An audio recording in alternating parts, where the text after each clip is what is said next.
Hello, everyone, and welcome back to the channel. My name is Adi, and today we have another Series 10 team report with my good friend and guest, Sohaib. Sohaib, how are you doing?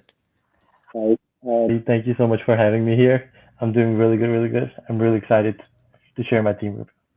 I'm so happy that you finally managed to get onto the channel. You finally got a result that wasn't like right before Players Cup, and you didn't keep the team secret.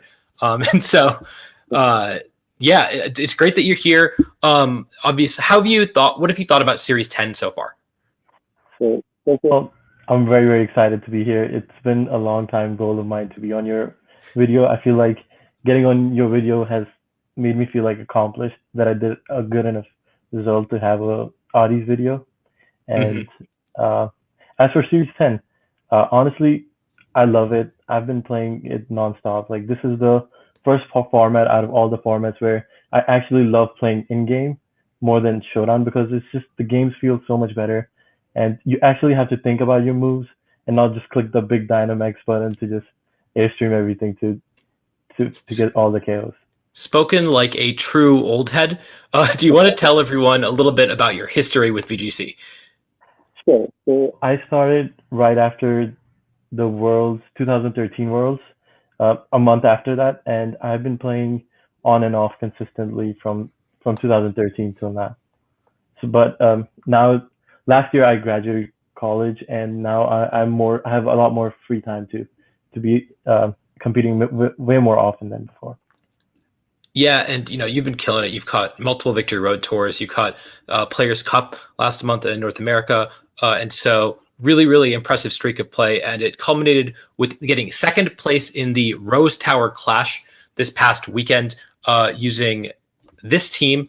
So, do you want to tell me a little bit about the team building process and why you decided to use this team? The first team I started was with Xerneas. My play style is more. I like to play offensively, but at the same time, I don't like to play very hyper offensive. I like to play slow positioning wise, where I can create multiple pins with certain Pokemons. And so initial team that I had was I had Xerneas over Zacian and Amoonguss over Rillaboom. So during the testing, I found out that even though Xerneas is really good in this format, but the issue is that it doesn't have that immediate pressure. It always has to set up a geomancy to get started and to start getting KOs. So during like my testing, I didn't really like that aspect of it where I had to spend the turn to set up, where I could take a lot of damage. So from then on, I moved on to Zacian, where I felt like it was one of those mons where it's like you give it a free turn, it can do a big damage, and then you can switch it out, and it gives you a lot more flexibility in terms of how you play each game. Yeah, that makes a lot of sense. Zacian is obviously one of the like big four, big five restricteds, I guess, that people talk about. But it's it and Groudon, I guess, and Kyogre. I guess there's a lot of and Calyrex too. So I guess it's everything but Xerneas that can really just exert a lot of pressure immediately as soon as it hits the field. Um, what about were there any other aspects of Zacian that made it appeal to you? Yeah, so in theory, it feels like that everything else exerts a very quick, like immediate pressure. But like the thing with Groudon, Kyogre, and Calyrex teams is that the way their teams are built, they have to be in a certain. You have to have a certain type of team for them to have a immediate pressure. Like you have to have a tailwind set up tailwind, or you have to have a fake out with Mian Shao, or in a certain position where you can exert the pressure. With Zacian, I feel like you, the team, the members that Zacian has, it doesn't have to really rely on them to really like start going off. You can bring it whenever there's a good positioning, and it can just start doing a lot of damage compared to other restricted that we have in the meta game. Yeah, definitely. That makes a lot of sense. And speaking of Zacian, your Zacian has a really strange EV spread. It is very specially bulky. Can you talk me through why you ran that set on Zacian? Yes, yes. So when I was testing Xerneas, um, one of my really good friends, Pontus, he suggested like we should try a very bulky Xerneas. So I was testing with a very bulky Xerneas, and I loved it. So I took that idea, and when I was testing Zacian, I just took that approach to Zacian, where we decided to make it super bulky, and this spread was um, So another, uh, I have a confession to make. I don't make very good EV spreads. It's mostly from a lot of my good friends, and I know you crap on a lot of my EVs too. So yeah, this EV spread came from my good friend Arcel, and he basically what this EV spread does is that it takes a water spout from Kyogre, modest Kyogre, a mist in rain mystic with mystic water, and pretty much any special attacks you can imagine, it takes it very easily. It takes Lando Eye's Earth Power pretty easily, and uh, there were some occasion actually that in in the tournament that it took a flamethrower from Volcarona without breaking itself. So that was really solid. It's and yeah, overall it's just Zacian is such a strong Pokemon. It has such a sky high attack that it never really needs the attack investment. So that was like another main reason that we decided to just put most of our EVs into the defensive side. Yeah, that makes a lot of sense. I feel like in a lot of the, at least in Series 8, the other format that we had with Zacian, we got to see they very quickly became very bulky until things started to take advantage of the fact that they weren't max speed. And so things like Dragapult were entered back into the metagame, and Zacian was actually slowly started to speed up again. It was a really interesting dynamic. It was like kind of the opposite of what you normally expect in a metagame. And so you jumped right to that same point where you're running a really bulky Zacian. It's going to take those Xerneas attacks really well, those Kyogre attacks really well. And I think it's really cool. I think it nothing is really faster than Zacian other than like opposing Zacian and Calyrex. So it makes a lot of sense to just be able to out bulk them. And so can you talk me through why you paired these partners with your Zacian? Sure. Just before I get started on that, is one fun fact that I have to add is even though I have minimal speed on my Zacian, I was still faster than 90% of the Zacians I played against. So I'm assuming they were maybe most of them were adamant, but yes, that was something I because every game I approached I expected to be the slower Zacian, but I ended up being most of the time the faster Zacian. So that was one thing that was quite surprising during the tournament. And as going like as you mentioned about the team, uh, so basically the idea was to this team originally started with Amoonguss over Rillaboom, and I had Sword Stance over Zacian because I figured like I have a lot of bulk, so a Sword Stance can I can I can use Sword Stance much more often with because of the bulk I have. But during testing, I found out that even though Sword Dance is really good, but you lose in the mirrors against sub Zacians because they can always get almost two attacks off on you, and the Sword Dance never really pays off in the way I imagined it to pay off. So then I went back to Substitute, and with Substitute, Amoonguss didn't feel really good because Amoonguss didn't provide the pressure I needed it to provide, especially against the Kyogre matchups and in general just the strong grass type attacks. So from that point on, I removed the Amoonguss for Rillaboom, and as soon as I put the Rillaboom in the team, it just felt like it was like the one lost piece that I really needed in this team, and it patched up a lot of my matchups. And so Incineroar, no one needs explanation on the Incineroar. And Urshifu, as you can see the spread, it's from Kunal. He made an amazing spread. Like, oh my god, like that spread was easily like one of the main reasons why I did so well. And yeah, so basically, my I and Landorus is pretty much self-explanatory too. And Thundurus is a little special. It was actually 20 minutes before the tournament, I put the Thundurus in because I felt like Eleki was not really good against the Tornogre matchup, and I needed something more bulkier and more disruptive against that team where it couldn't let them do their it couldn't let them execute their game plans very easily. So Thunderous was added for that reason. Yeah, Uh, that makes sense. Obviously, we see like Instant Rillaboom, basically just staples. They're on every single team. Urshifu, very often paired with those Pokemon. It is interesting to me that you chose to run the Mystic Water set, even though, Kunal talked it up. It is a very, very good set. I still think that he would have run Focus Sash if he had a Focus Sash available. And you had a Focus Sash available. Why do you choose to run the bulkier set despite having the Focus Sash, I guess? so, my reason was that even though I had the focus, it's just So Adamant Urshifu with Mystic Water still hits a little harder than the max attack Jolly Urshifu, and it's just the overall bulk is so nice. Like my playstyle is more about switching around a lot and exerting pressure, and then switching out and getting in a favorable position, and then starting to get KOs. So with Sash Urshifu, I feel like it takes like two hits from everything. It has no bulk to survive anything really. So that was one of the main reasons I chose this Urshifu. It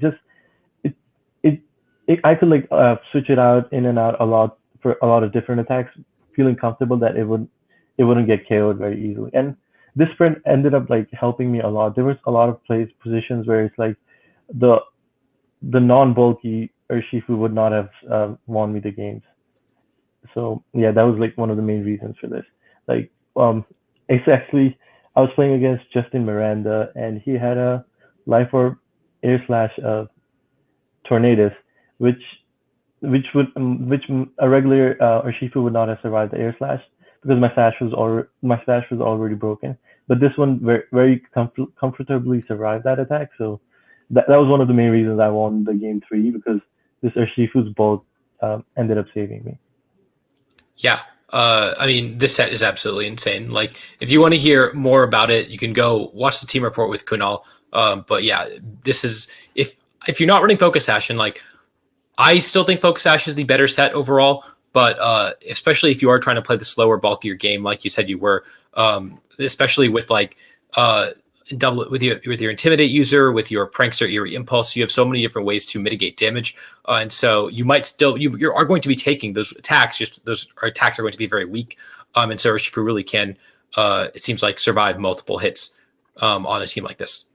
Yes, I agree. I think it just really comes down to your own preference and how you play the game. Yeah, and then the other Pokemon that is often paired with Incineroar, Rillaboom, Urshifu is Reggie Eleki, but you opted for a different electric type in Thundurus, which we have seen in VGC quite often, but it's relatively unusual. I guess we have seen it a decent amount on Zacian teams so far, but do you still want to explain a little bit more about Thundurus and what it does for the team?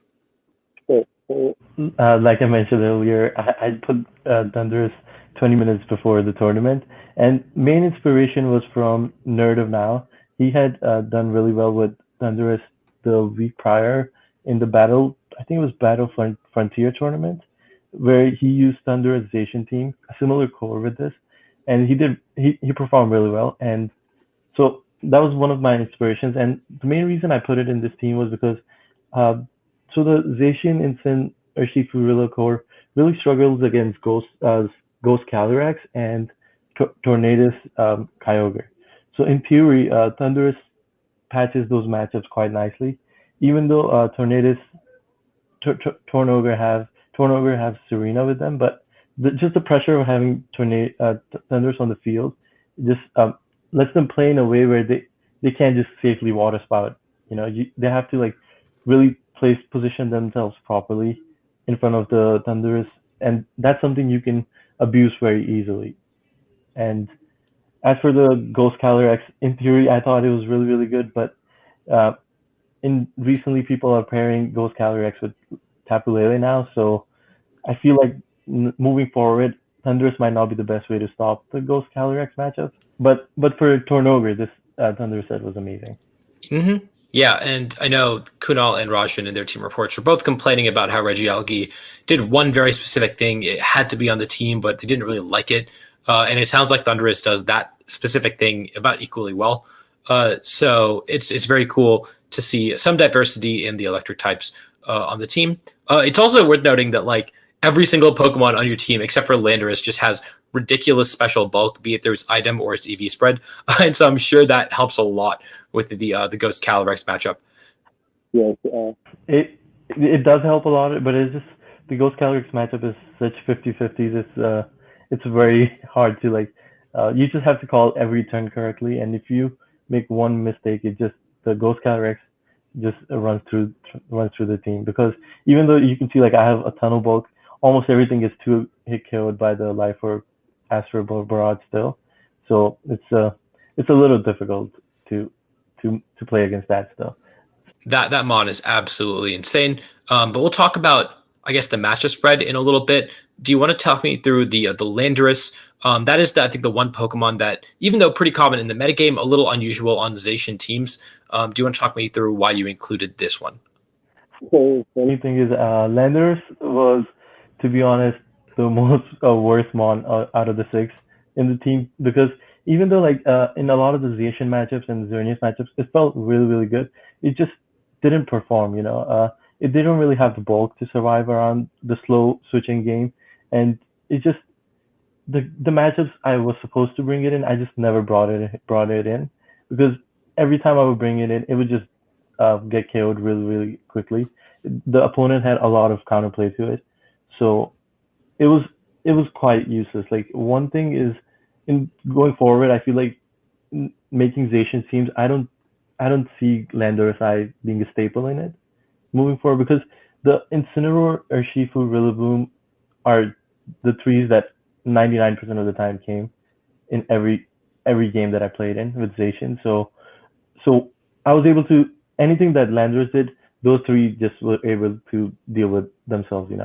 So that's one I feel like was just was just for the ride. He was just Yeah, that makes sense. And I definitely feel like in this format, especially, you can go instant Rillaboom or Shifu restricted into almost every team and be able to play the game and have a chance to outplay your opponent. That's not true against like specifically Torn Ogre and to some extent Calyrex, which explains why those are the two best restricted other than Zacian and Xerneas, top four.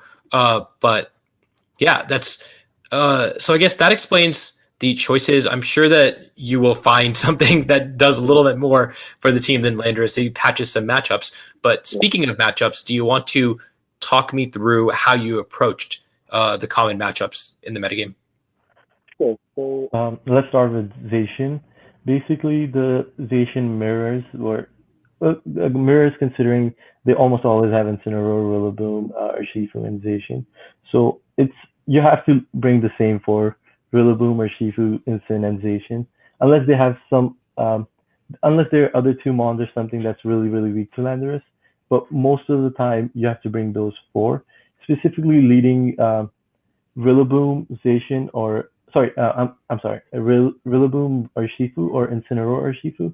So basically, I approach that matchup is in a way where I like to create pins with most of the time Urshifu, and as like I have the fake out pressure and I can get a bunch of surging strikes off and put them in range for the late game Zacian where it can just come and do behemoth blades into the weakened opponents. And that's how I approach the Zacian matchups where it's Urshifu is the main key with just the fake out support from Incineroar and Rillaboom to clean up most of the main threats.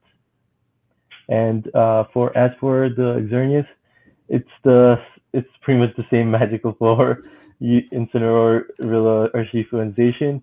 It's just the constant fake out pressure you have to keep on your opponent, especially when they have the uh, Volcarona Xerneas. So that's one main reason why I like Zacian. It's just uh, in the Xerneas comps, if you can take care of the Volcarona, the Zacian just takes care of the rest of the team. So usually my main plan in that against those types of teams is to just make sure I can threaten the Volcarona as much as possible and just take KOs like with the fake out pressure. So either I KO the Volcarona quickly in the beginning, or I just try to kill everything around the Volcarona and try to force an end game with Incineroar versus Volcarona or Shifu versus Volcarona in the end game.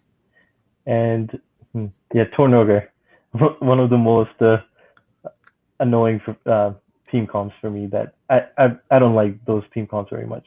But so the how I approach that is basically if it's the standard Tornoger, I lead Thunderous Incineroar with Zacian and Rillaboom. And basically the key is to you can't let them get in a board positioning where they have Serena next to the Tornoger, and you have to just make sure they don't have the speed control and they don't have Serena next to the Tornoga. So you just have to position yourself in a way. And I know it sounds a little like, oh, it's pretty easy for them to do that. It's just when you have the Thunderous, they're always scared of the Eerie Impulse or the Thunder Wave.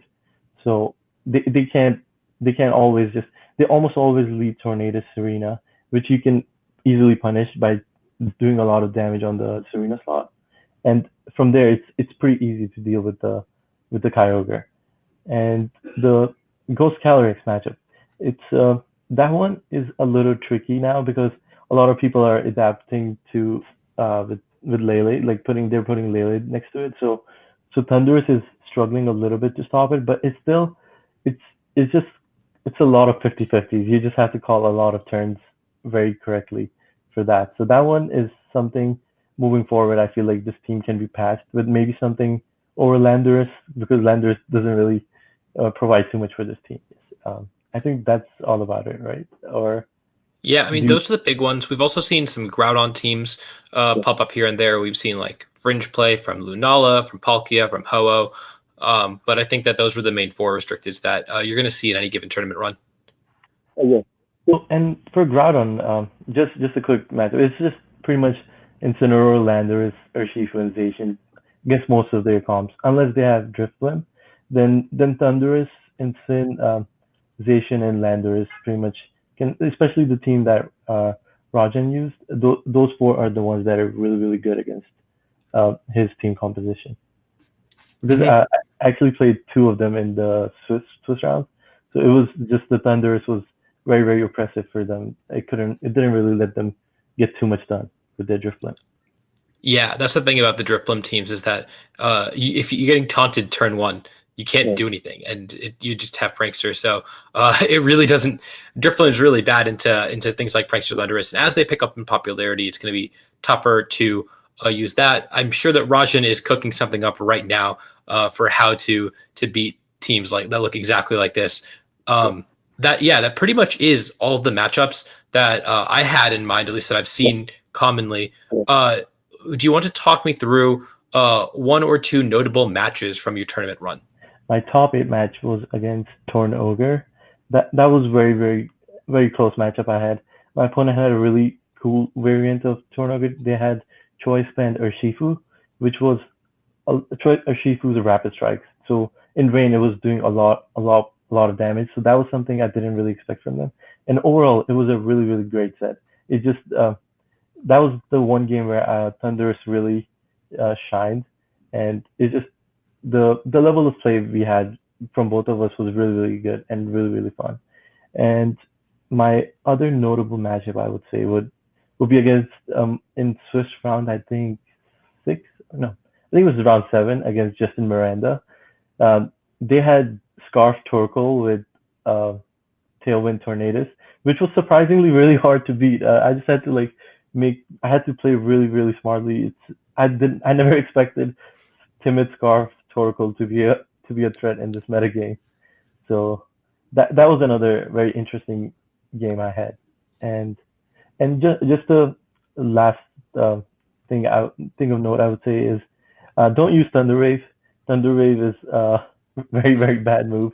I only hit three or four out of 11 times I used it. So Oh that's no. one thing you should just avoid Thunder Wave. It's not 90% accurate at all. Yeah, I mean they nerfed it. They back in the day, 100% accuracy Thunderwave was too good, and so they were prepared for specifically a metagame like this.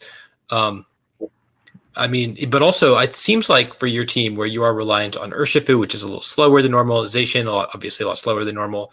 To some extent, Landorus, even though you don't use it very much, you do need that speed control occasionally. So I see where it's coming from. Would you have ran Scary Face on the team even if you hadn't known that you were going to miss 80% of your Thunder Waves? So another thing I had actually in mind was Electroweb. I felt like Electroweb was really good. I kind of regret not running it because if I had Electroweb, I would have had a much better chance in the finals. It's just yeah, Electroweb in theory was just because a lot of like psychic terrains, and in case I get taunted, it just I have an always an option to just get the speed control there. So that would be one thing I would suggest looking into more. It's because like there's a lot of like counterplays to practice mods now, so that Electroweb seems really good in theory. Yeah, definitely worth trying out. Even though you are relatively slow because you're calm and you don't have speed investment, um, you're still outspeeding a lot of things, and even slower Electro can put in a lot of work when you have these fake outs, when you have protect, substitute, stuff like that to position it. It's just like playing 2019 where you don't have dynamic speed. Exactly. Yeah, it's just basically. So the idea of most of this team is just to really support Zacian and Urshifu, and sometimes Landers to really get the damage off. So even the Thunderous is slow. It's just setting up that end game for the Zacian and the Urshifu to just get those big moves off. So it's the speed doesn't really matter in a lot of these mons, as they have really specific roles. Yeah. Hmm. Yeah, and it doesn't really matter if they outspeed at neutral or if they outspeed you at neutral when you have fake out, when you have substitute, when you can get an Electro Web off potentially on those protects and fake outs and whatnot, and make sure that you outspeed. So yeah, and then also I know that you streamed part of your run. Do you know if the VODs are still up for that? I think they're still out for that. Yes, I can. You can post a link below if anybody's interested on how to use the team, so that they can get a better idea of how to approach this team. Yeah. So if you want to watch Sohaib actually play the team, see it in action, get a better idea of how to use it, check the description down below. There will be a link to the YouTube video. And that is all the questions that I have. So thank you so much for coming out. Do you have any final words or shout outs that you want to give? Yes. Well, thank you so much for having me, Adi. This was a long time goal of mine.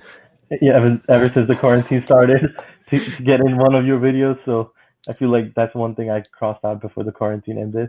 So and as for shoutouts, main shoutouts is to Arso. He gave me this amazing Zacian spread.